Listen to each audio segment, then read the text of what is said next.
This video is brought to you by Smashos, the cereal for Hulks.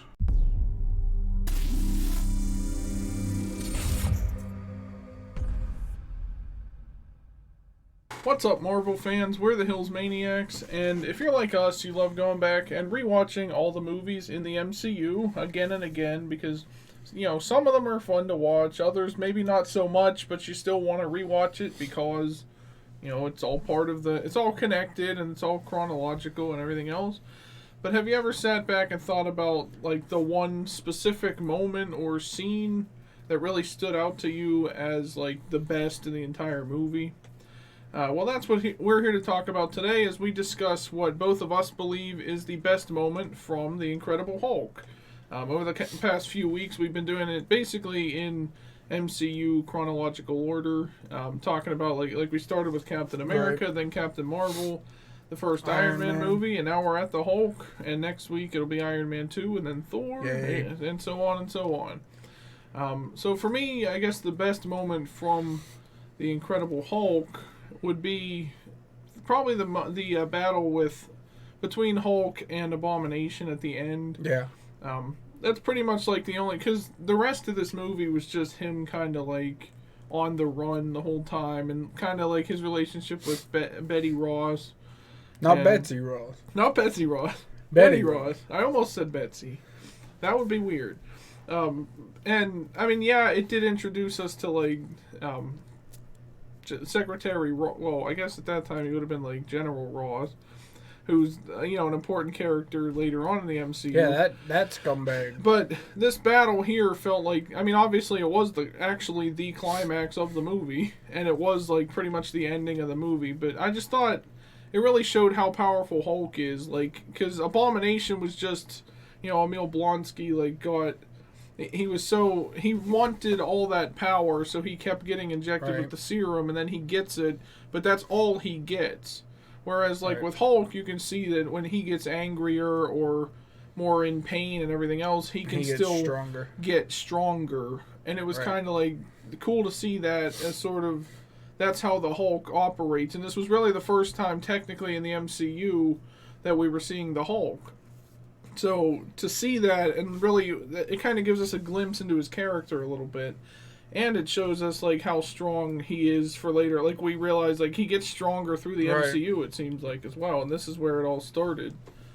Right. I mean, I agree. That's my favorite part of the movie, too. Which is a first for us having the same...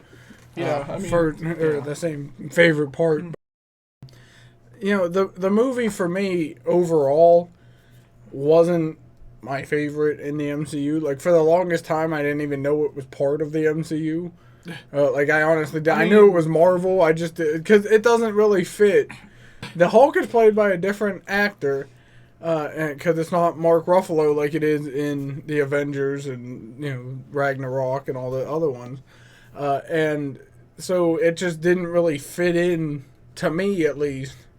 The only connection really to the MCU is Thaddeus Ross and the end credit scene where Tony Stark shows up. Yeah. That's pretty much the only connection to the MCU. Nothing against Edward Norton in this movie. He did a great job playing the Hulk. But it's just weird having this movie be part of the MCU while, it's a different person. But... overall, the movie was kind of slow until the end where he fights Abomination, like you said. So that's why I think that's the best part. And, Thaddeus Ross is in this, and this is his introduction, if you will, to the rest of the scumbaggery he performs later on in the MCU. Now, I did like, if you think about it, really, it does connect back. The whole movie itself does connect back to, like, Captain America, because... the gamma radiation mixed with the super soldier serum from Captain America is what essentially created the Hulk. Well, and that's what I said. After seeing the rest of the MCU, this doesn't it makes sense how it fits. But if you watch it by itself, it doesn't really. You would think it was just a separate Marvel movie because there was no connection to the MCU really. But I do like that they, with this battle scene, they did leave the door open that Abomination could return. I think he has actually been confirmed for, like, Emil Blonsky is going to be in the She-Hulk Disney Plus series coming up. So I guess because he didn't really kill Abomination, he just kind of like choked him out until basically like, oh, I win. It was kind of like the Kong and Godzilla thing. It was like these two behemoths facing each other, and then one of them ends up winning by the end. Like I think he broke some of his bones or something too. But well, that and we know that Tim Blake Nelson's character, you know, he started getting the stuff dripped onto his head.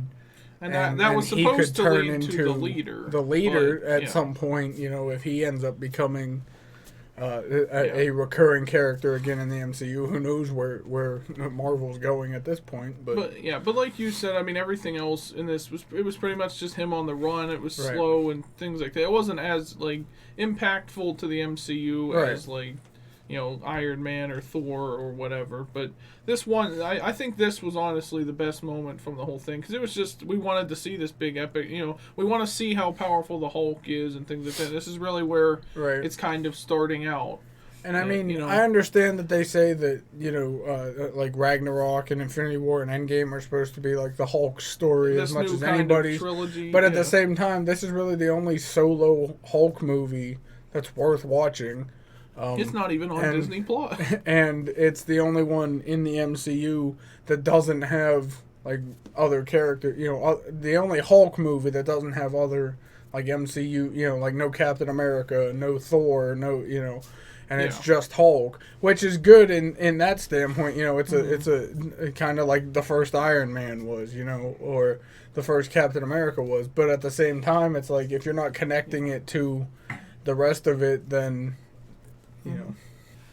Well, so there you go, guys. That was what we thought was the best moment from the Incredible Hulk movie. Let us know down in the comments section what you guys think of the movie and what your choice was for the best moment from it.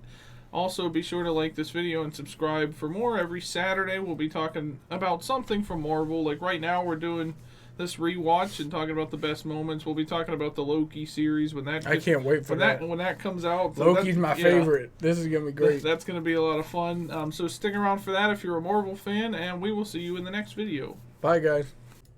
Subscribe.